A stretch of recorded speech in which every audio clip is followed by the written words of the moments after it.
This is the bureaucratic blob. This is the kind of mentality that seems to permeate our institutions. Hey there, friends, fans, and foes of Dad Saves America. John Popola here. And by here, I mean London, because I am across the pond for the Alliance for Responsible Citizenship. This is the second year of this conference that Jordan Peterson and several others founded to be, let's just say, a more conservative, more classical liberal alternative to Davos and the World Economic Forum. It was 3 days of some really big brains giving big idea speeches, and it was against the backdrop of lots of big news, and big news that impacts us as Americans and especially Europe. And so I want to start there because the battlefront, let's say, on the East is heating up or perhaps cooling down, but the rhetoric sure is heating up. President Trump, in the last few moments, has slammed Ukraine's President Zelensky as a dictator without elections. In the past few minutes, he has posted this on his Truth Social platform. Let me just take you through some of the detail. Quite a lengthy post, as you can see there. He says that President Zelensky refuses to have elections, is very low in Ukrainian polls. He's claiming that President Zelensky has about a 4% rating. Polls suggest it's 57%. It is true that Zelensky has not held a re-election. He has suspended political campaigns, which is something that the United States never did, not even during World War II. That being said, the continental U.S. wasn't being bombarded by an adjacent neighbor. So the president's right, but it's also, right with a serious asterisk. Does this mean he's a dictator? I think that might be a little strong. He goes on, the only thing he was good at was playing Biden like a fiddle. He then calls President Zelensky a dictator without elections. Zelensky better move fast or he is not going to have a country left. He also calls Volodymyr Zelensky a moderately successful comedian, talking America into spending billions of dollars to go into a war that couldn't be won. He says the US has spent $200 billion more than Europe, and Europe's money is guaranteed, while the US will get nothing back. So that's really interesting on a lot of fronts. It's obviously not what we would call typical statecraft, given that this is like hot conflict diplomacy going on, and it's happening on social media in real time. And Ukraine is the ally of the United States in this conflict. And so this is some really strange ways to talk about your ally. I think it's possible that one of the games it being played is that there is a bigger picture that the president sees, and that is trying to de-escalate tensions with the large nuclear powers on this planet. And he said as much in what really was like the most buried lead of the news cycle since the inauguration. At some point when things settle down, I'm going to meet with China and I'm going to meet with Russia, in particular, those two. And I'm going to say, there's no reason for us to be spending almost $1 trillion on military. There's no reason for you to be spending $400 billion. China's going to be at $400 billion. We're at $1 trillion. We're going to be at close to $1 trillion. And I'm going to say, we can spend this on other things. We don't have to spend this on military. I love that. That is like President Reagan going to Iceland to meet with Gorbachev type of stuff.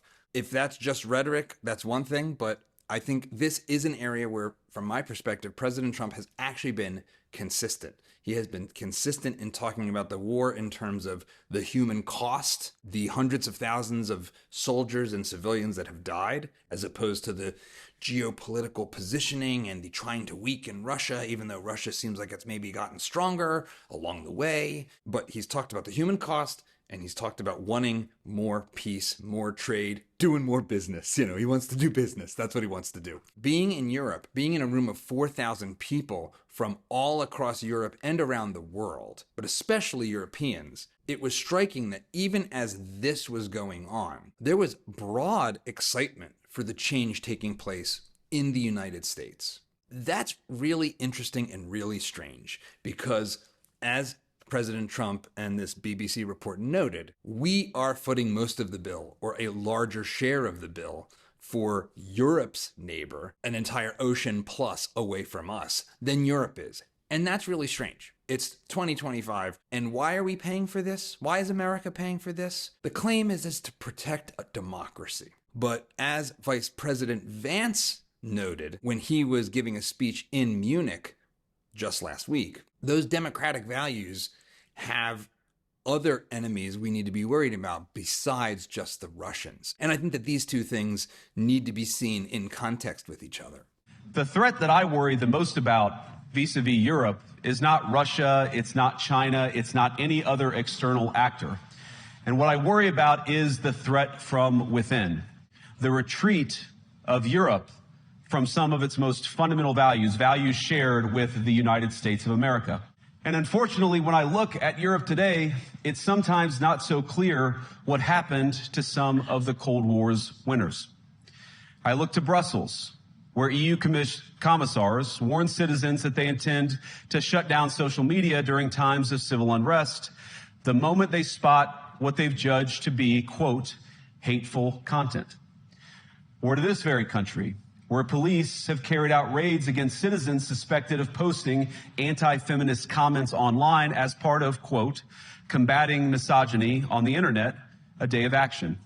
I have to play this reaction in our, how should I call it, regime media, let's say, to Vice President Vance's speech, because it is sort of jaw-dropping, but it points towards the rot going on inside of our institutions. Well, he was standing in a country where free speech was weaponized to conduct a genocide.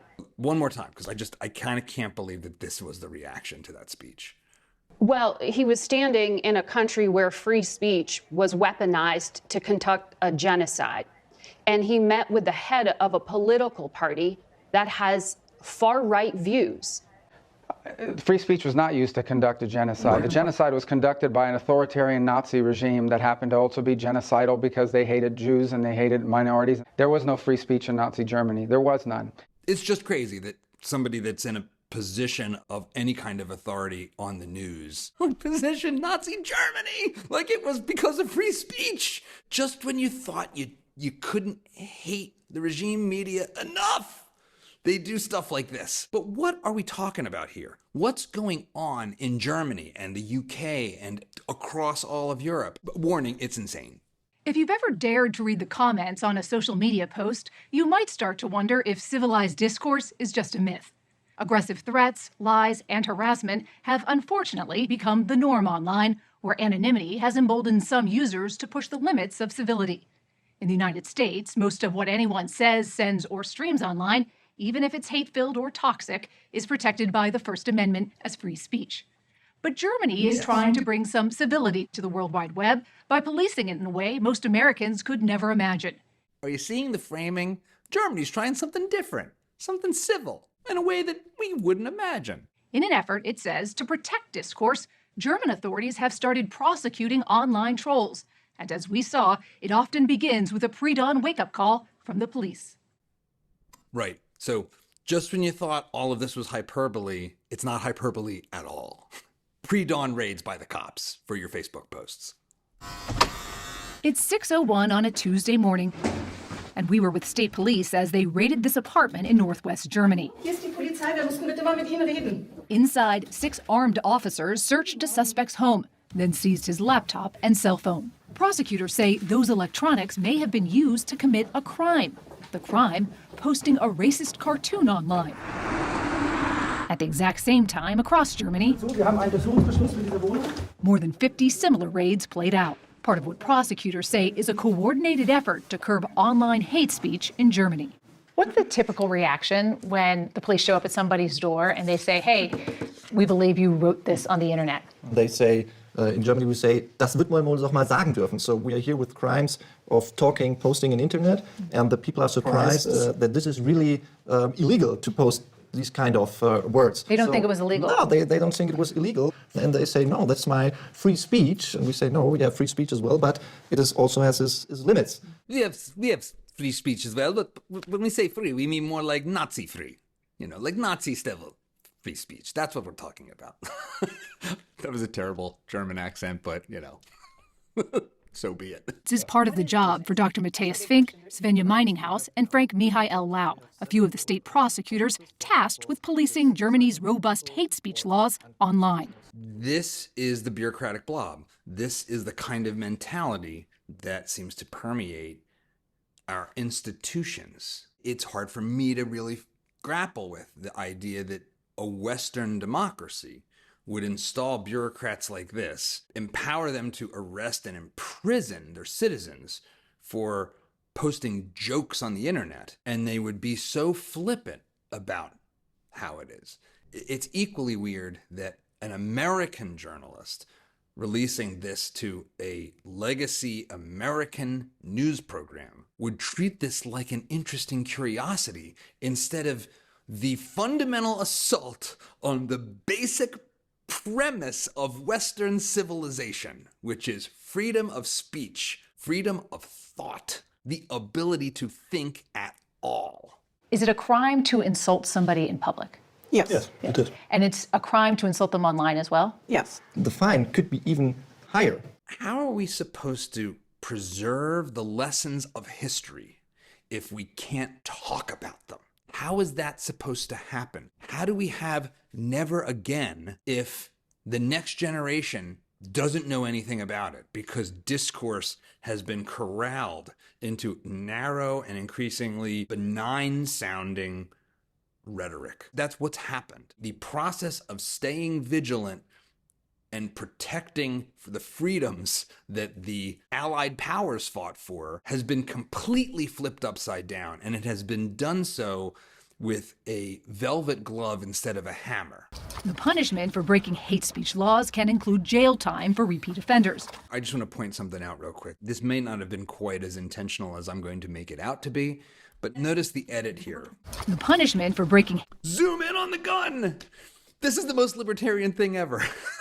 In the opposite, it's kind of like negative libertarianism. Libertarians love to say, it's all just the gun. Taxation is just a gun being pointed at you. And of course people say, what are you talking about? Nobody's coming to your door with a gun if you don't pay your taxes. Well, in Germany, people come with a gun if you repost somebody's joke. It is always the gun. The state is always, always, always the gun. Hate speech laws can include jail time for repeat offenders. But in most cases, a judge levies a stiff fine and sometimes keeps their devices. How do people react when you take their phones from them? They are shocked. It's a kind of punishment if you lose your smartphone. It's even worse than the fine you have to pay. Because your whole life is typically on your phone now. Oh, yes, it's funny. It's funny. It's not the collapse of civilization. It's just, we took your iPhone. Okay, so the question you might be asking is this really rare or what? What's going on here, really? There are 16 units across the country, each with a team of investigators. Frank Michael Lau, a career criminal prosecutor, leads the Lower Saxony unit. How many cases are you working on at any time? In our unit, we have about 3,500 cases per year. 9 investigators work out of this office in a converted courthouse. 3,500 cases. That's in just one of the 16 units. So in Germany, there's up to or more than 55,000 people being investigated for hurty words on social media. Just think about that for a second. And it's really important to remember something about all this. Hate speech has no definition. Hate is whatever the people with the guns say it is. And as it turns out, in Germany and many other instances, the hate is almost always hurty words aimed at the political elite and the powerful. And this case is no different. In fact, it is literally a joke. It was a 2021 case involving a local politician named Andy Grote that captured the country's attention. Grote complained about a tweet that called him a Pimmel, a German word for the male anatomy. That triggered a police raid and accusations of excessive censorship by the government. As prosecutors explained to us, in Germany, it's okay to debate politics online, but it can be a crime to call anyone a Pimmel, even a politician. So no Pimmel head jokes, right? That's what we got going on in Germany. And as I'm going to get to, and as we all know, Germany is not alone. I think that the only way we can understand how our elite have gone so far off the rails is by thinking about the fact that in our higher ed institutions, it is like 99-1, progressive to ultra radical left to even moderate Republican. So there is no discourse going on. You go into newsrooms, same deal. You can't find a newsroom in this country outside of Fox News or its lesser competitors on the right that votes as far left as Berkeley, California. Berkeley, California has more Republicans than CBS News. That's what's going on. We have a complete breakdown of discourse and debate happening inside of the elite institutions of our society.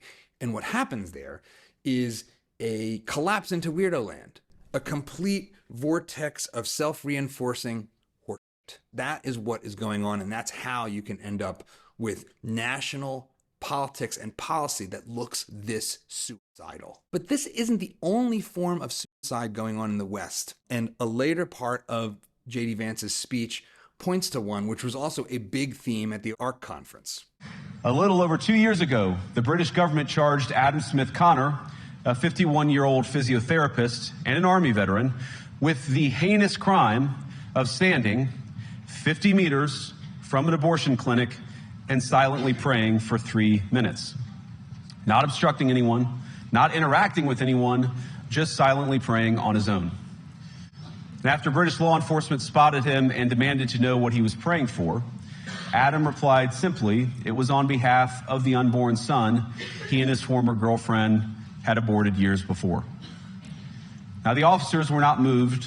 Adam was found guilty of breaking the government's new buffer zones law, which criminalizes silent prayer and other actions that could influence a person's decision within 200 meters of an abortion facility. So obviously this is Dad Saves America, and you can't be a dad if you kill your kids. So I don't like that. I don't like killing babies. I'm 2 thumbs down on killing babies. But the notion that standing peacefully, silently praying is such an affront to someone that wants to go into an abortion clinic that the state should throw you in jail for doing it, that makes me think that the Russians are the friggin' good guys. I mean, how is that how could you possibly justify that? How could you be a member of anything like a civil society that claims to be built on the Western values and go along with that and not be like seeing red, breathing fire, outraged? That is crazy talk. But of course, this is not an isolated incident. This last October, just a few months ago, the Scottish government began distributing letters to citizens whose houses lay within so-called safe access zones, warning them that even private prayer within their own homes may amount to breaking the law. Private prayer in your own home, which is actually kind of a funny admission, right? Because it actually suggests that your private prayer in your own home has some kind of power to maybe influence the people that are thinking about having an abortion. And so we are not allowed to persuade or even pray for the things that we'd like to change. And this is what makes the broader talk about norms and about civilization so difficult. And again, you see this in cities where people are sort of packed together. I'm here in London. It's kind of like New York. It's pretty dense. You have to get along peacefully for civilization to survive. You have 2 options for how to get the things you want. You have plunder, the gun, the fist, or you have peace, persuasion. If you criminalize peaceful persuasion, all that you're going to be left with is the gun and the fist. That is all that comes next. And I think this is something that has clearly been lost on our global elite. Or it's more nefarious than that. And they are actively trying to instigate a war of all against all. And I will save that for the end, but let me just say I'm increasingly feeling like that is probably the case. Now, there was a voice at ARC who served up dissent New York Times style. This was New York Times columnist David Brooks, and he delivered a speech that much of it I liked. It was very affable. He's a funny guy. He's a brilliant writer. And he was excoriating our elites, but it was kind of within a very specific, narrow band, one that more or less didn't challenge the status quo. It was the kind of We need to make tweaks at the margin of this or that policy, as opposed to we are in a four-alarm fire at the very foundations of our Bill of Rights. Some people think Donald Trump is a populist. Donald Trump and Elon Musk went to the University of Pennsylvania and Ivy League school and became billionaires. J.D. Vance went to Yale. Pete Hegseth went to Princeton and Yale. Stephen Miller went to Duke. And they represent the educated elite. And the key factor of the educated elite is that they're not pro-conservative, they're anti-left. They don't have a positive vision, a conservative vision for society. They just want to destroy the institutions that the left now dominates. He's not entirely wrong here, right? It's very clear that, especially like with Doge and with the entire cabinet, they are looking for transformational change. And they're willing to push the boundaries of, frankly, of the office to do it. They're willing to shut things down like USAID and take the letters off the wall and let the courts push back. These are fights that I would say, and that the Wall Street Journal even said, are within the bounds of the constitutional order. But people like David Brooks, they can't handle that. They think this is an attack on America itself.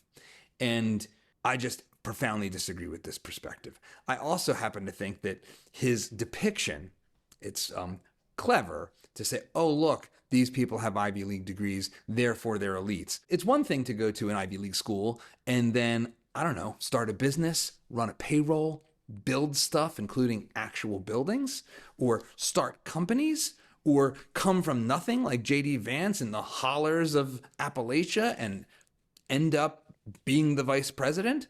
It's another thing to be an ivory tower academic that's never had to build anything in their lives, that despises the very free enterprise system that ultimately funds their job, and then eventually rolls into writing for places like The Atlantic and the New York Times or the Washington Post, which even as of this week was claiming that it is somehow scientific that there's more than two sexes, not even genders. They just went right after like, oh no, there's more than two sexes. This is crazy talk.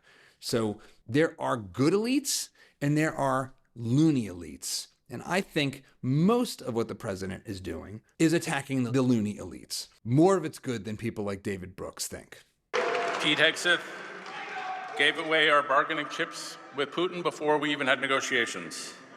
Elon Musk has 25-year-olds firing people who are controlling our nuclear codes. It's like Sam Bankman-Fried got control of our nuclear arsenal. This is the way these people look at the kind of change going on. This is how they think of it. How dare you? How dare you do anything differently? As if being 25 means you must be an incompetent. Look around, folks. There's a lot of old incompetence in our government. And many of our founders were 25 and more well-read and more wise than our elders. Conservatives believe in healthy societies are built on healthy institutions. They're anti-institutionals. Conservatives believe in steady and gradual change, Edmund Burke. They're disruption. Conservatives believe in constitutional government. Donald Trump says, I alone can fix this. Conservatives believe in moral norms. They're destroying moral norms. There are kernels of truth in everything he's saying. But to me, and why I fall in a different place than David Brooks, while not being like everything the president does is great, is I don't see how you can look at the nature of the things that are broken and think that the institutions don't need to be stripped down to the studs. They shouldn't be leveled to the floor, but it looks very similar when you're stripping a house down to the studs and knocking the whole thing down. I've done it. I know what it looks like. The difference between a sledgehammer and a wrecking ball isn't that different in terms of the amount of dust and debris it kicks up along the way. And this is where we get into kicking up serious dust and debris. The other belief system that they are destroying is Judeo-Christian faith. Judeo-Christian faith is based on service to the poor, service to the immigrant, service to the stranger. I went to Namibia, South Africa throughout the 1990s and 2000s, and I watched people die of AIDS. Then I went back with my friend Mike Gerson, and I saw those 25 million lives saved. I saw people living lives of dignity. And so what's the first thing Donald Trump did? He eviscerated that program. My friends in America are conservative evangelicals in government who want to fight sex trafficking, poverty. They want to preserve national security. Donald Trump is declaring war on those Christians. This is the New York Times conservative. This is the best you're going to get out of the New York Times. First of all, I don't recall any part of Christianity saying that you should use government to do charity. In fact, a central pillar of Judeo-Christian values is that your moral choices must be free choices, that actually free will is what underpins whether your choices are moral at all. If a guy pulls out a gun and points it at you and says, give me your money because I'm going to give it to this poor kid, that's not charity. It is not part of Judeo-Christian values. And so when David Brooks tries to position, and people like him, try to position the freezing of USAID, which is what he's talking about. I think he's talking about a narrower program amendment called PEPFAR, which I believe the president has said he doesn't intend to eliminate. But regardless of that particular policy, should the U.S. government be doing any of that using our tax dollars, which are actually our future kids' tax dollars, since we're borrowing all the money? I say no. I say no. If you want to make some argument that this is soft power and this is about forging military alliances to keep us safe, I'm still deeply, deeply skeptical. And it looks like most of even the good stuff brings tentacles of interventionism and occasional regime changes along the way, all of which I think are bad, and that our founding fathers, if you want to talk about moral norms, would have found abhorrent. But this is where we are. This is the nature of the battle that we face when we think about the future of civilization and how to make changes to protect it.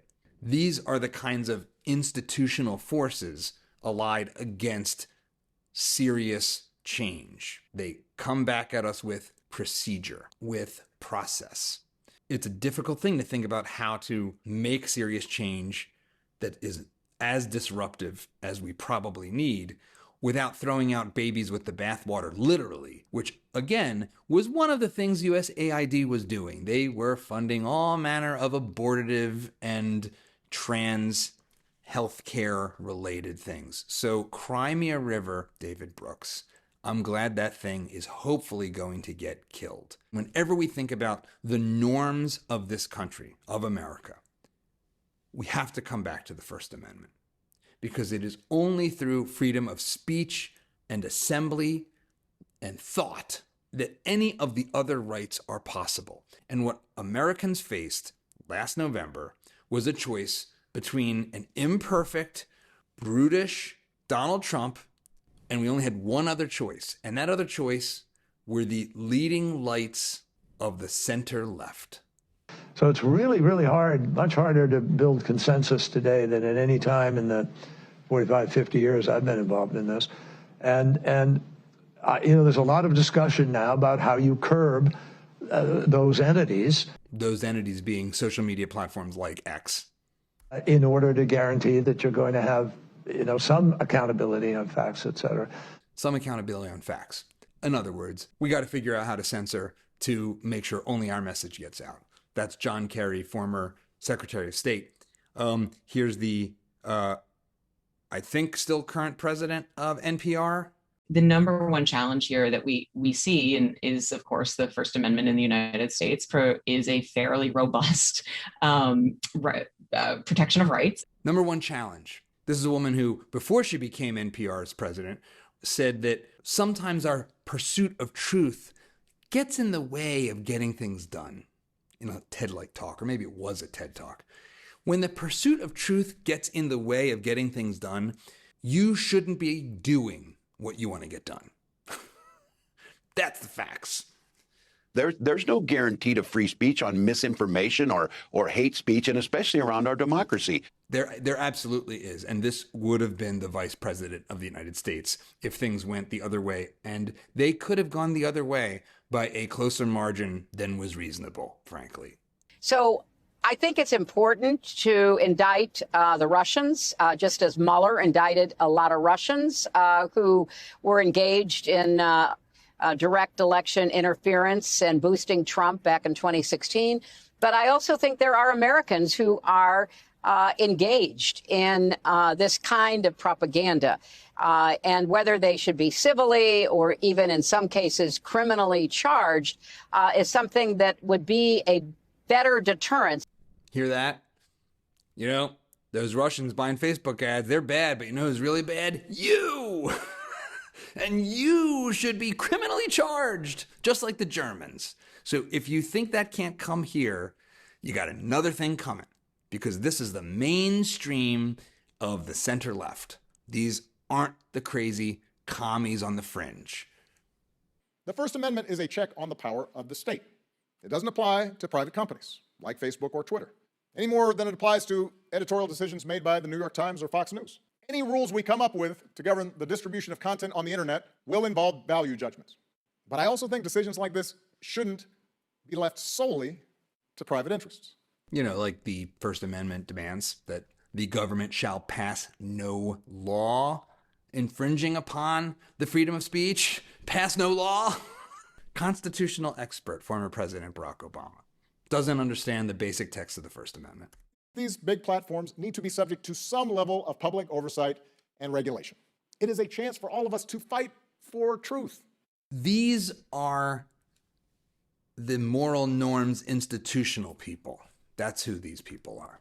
And I think what I've increasingly come to realize is that this level of coordination is in fact coordinated. And Eric Weinstein gave a talk that pointed to some ideas, frankly, I hadn't seen before. And so I want to read a slide. I took a picture of the slide before it went fast. He noted that there is a war going on, and it is not the war in Ukraine or in the Middle East. It is a war of a new kind. So here are a couple of the ideas Eric put forward. These are things that are drawn directly out of the intelligence community blob and global institutional blob. Hybrid warfare. So apparently in 2007, this concept was developed by a man named Frank Hoffman, that non-shooting wars have no borders and no end. Infinite war across all borders. It is the internet and the homeland that is the battlefront. It is a war against us. Where is that war taking place? It is taking place across the human terrain system. This was a term that was developed in 2005 through 7. So much of this is an aftermath of the war on terror, by the way. That's where so much of this began to take shape. The collapse of the Soviet Union, this giant bloated Cold War apparatus needed something to do. So like an autoimmune disease, they've turned on the body politic itself. This is this concept where they weaponize social scientists. This is academia. And where we humans become the new terrain in the hybrid war. We are being actively attacked by the likes of entities like USAID, which I have heard firsthand has funneled money into all manner of media institutions. Not mine. We haven't gotten a nickel from the government and will never take one. This is going on a scale that has been revealed by the USAID exposure, and so much more to come, that is making its way through all of academia. All of academia is government funded, and the media and these institutions that we're supposed to be conserving. I think not. And lastly, the whole of society approach. If some of you are paying close attention to this stuff, maybe you've heard of this. I got a glimpse of it. But that this is basically the attempt to align everyone around the story, to bring everyone into sync with a single narrative about the way we go forward. How do we build back better? That is the war being fought. And the other things going on in our news are mostly a distraction. And I think by and large, for the most part, America is now on the right side of that fight. And so did most of the Europeans in that room. I am very skeptical about my own opinions when it comes to anything foreign policy or anything on too big of a scale for me to observe it directly. In this age that we're entering, this new age, because it is the breakdown of the post-World War II order taking place very, very rapidly. And I think it's not clear what will happen in the big picture.